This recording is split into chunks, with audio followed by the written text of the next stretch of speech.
Deus não é o autor da morte. E Ele nunca desejou a destruição dos vivos. Nunca esteve no plano de Deus a morte de quem quer que seja. Qual o significado, então, desse dia em que nós meditamos a ressurreição de Lázaro, enquanto nos aproximamos da Semana Santa? Na passagem anterior do Evangelho de São João, nós percebemos que crescia a tensão entre os judeus, sobretudo entre os fariseus, os sumos sacerdotes, de questionarem a autoridade de Jesus, a identidade de Jesus. Quem é este que tantos sinais miraculosos realiza? Que cura os cegos, que faz aquele que não pode mais andar, o paralítico andar. Quem é este? E poucos versículos antes, um dos judeus vai assim dizer: se és o Messias, diz logo, diz claramente. Jesus vai dizer: eu já fiz, eu já disse. Se não acreditas no que eu digo, crê então na obra que eu faço. Então, os sinais, os milagres que Jesus realizou eram as obras que ele realizava em comunhão com o Pai, para que acreditassem nele. Mas ele mesmo havia advertido que nem todos acreditariam. Só ouviria a voz do Senhor e acreditaria dele aquelas que eram chamadas por Jesus carinhosamente como as suas ovelhas. De fato, no capítulo anterior do Evangelho segundo São João, Jesus vai declarar que ele é o bom pastor. E ele é o bom pastor porque ele dá vida pelas ovelhas. E as suas ovelhas reconhecem sua voz e acreditam nele. Portanto, pela graça da fé, podemos acreditar pelas obras do Senhor que Ele é o Messias, o Filho de Deus. Essa profissão de fé, portanto, é o centro da liturgia de hoje. Já na primeira leitura, nós podemos refletir com a profecia de Ezequiel, quando o Senhor vai dizer que abriria os túmulos e deles faria ressuscitar o seu povo, infundiria em vós o Espírito e reviveria. Já na profecia, antes do próprio Senhor vir ao mundo, havia essa profecia. Portanto, claramente, o Evangelho de hoje é o cumprimento dessa profecia e é um sinal para que todos que lá estavam pudessem perceber que chegou a plenitude dos tempos. Que aquele que estava diante deles não era um simples homem, mas era também homem, verdadeiro homem e verdadeiramente Deus. Era o Messias tão esperado.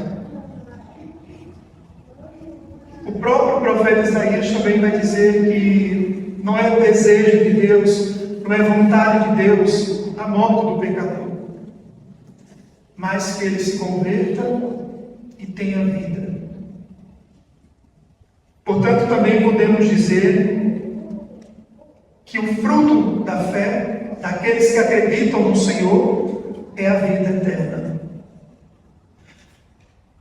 João, durante todo o seu Evangelho, ele vai nos apontar para esses sinais, para esses milagres, e dizer que a intenção de cada milagre, cada sinal desse, é para que, crendo, tenhamos vida em Jesus.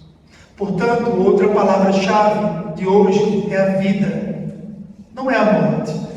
Ainda que a morte muitas vezes pareça ter a palavra final, na verdade é a vida. Para nós que somos cristãos, que cremos no Senhor, a morte não tem a palavra final. É isso que o próprio Senhor vem dizer hoje, com a ressurreição do seu amigo. E é tão bonito perceber o coração humano, afável de Jesus. É uma daquelas passagens do Evangelho que nós também nos comovemos, porque tocamos um pouco no coração apaixonado do Senhor. por nós. Aqui o evangelista vai dizer várias vezes que Jesus estava comovido. Jesus estava comovido. Vendo chorar também os judeus que vinham com ela, comoveu-se profundamente. No outro versículo vai dizer, e Jesus chorou. Pois bem, alguns questionavam, mas se ele curou o cego, por que ele não evitou a morte do seu amigo? Por que ele esperou que acontecesse isso? Meus irmãos, o Senhor tem um domínio sobre tudo, sobre o tempo, sobre todas as coisas, sobre todos os acontecimentos. Ele tem a palavra final. Muitos são os planos dos corações do homem, mas só a vontade do Senhor prevalece. Mas cedo ou mais tarde, a ressurreição acontece. Nós usamos a imagem da morte porque de todas, aquele que parece ser um inimigo irremediável, aquele com quem ninguém pode vencer. Mas cedo ou mais tarde ela chega para todos. Porém, a gente também poderia pensar, se Deus é capaz de fazer isto, ressuscitar os mortos, aquilo que parece ser impossível, quanto mais na minha vida Ele pode mudar as situações. Vale a pena confiar no Senhor. É isso que no Salmo nós vemos também. Eu confio no Senhor. A minha alma espera na sua palavra. Portanto, esse tempo de 4 dias até o Senhor chegar e ver o seu amigo morto, não é porque ele se comprazia com o sofrimento dos seus, não é porque ele queria ver a morte do seu amigo, mas é porque ele sabia que a confiança e a espera redundaria no bem maior para aqueles que acreditariam nele. O Senhor sabe e sempre espera o melhor para nós.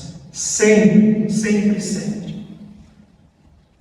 Outra passagem que também podemos recordar nas bem-aventuranças, quando já o evangelista Mateus, no capítulo 5, vai dizer, na boca do próprio Jesus, bem-aventurados os que choram, porque serão consolados. O Senhor não consola como ele sendo alguém passivo, que não sabe o que é o sofrimento, não.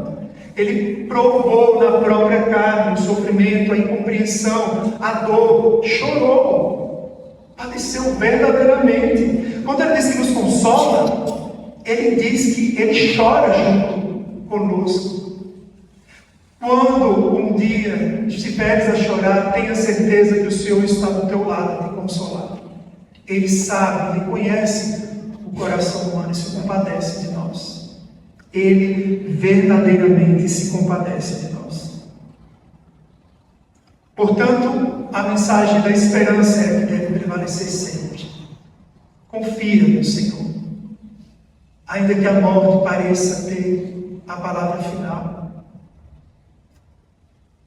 Ainda que as angústias pareçam ter a palavra maior sobre a tua vida. Os teus medos, as ondas parecem querer fazer naufragar o barco da tua existência. Confia que o Senhor está contigo. Ele consola. Ele é fiel, verdadeiramente. Verdadeiramente fiel. A palavra final sempre é o amor de Deus. A misericórdia, como nós vimos já também no Evangelho. A misericórdia vence. Deus não se apraz com o sofrimento humano. Ele sofre conosco, nos consola. E um dia todos nós provaremos face a face a bondade do Senhor. Já aqui na terra, como que um prelúdio a experimentar a bondade do Senhor. Mas de modo incomparável na vida eterna. Confiemos, esperemos no Senhor. Ele é bom, Ele vive e Ele reina para sempre.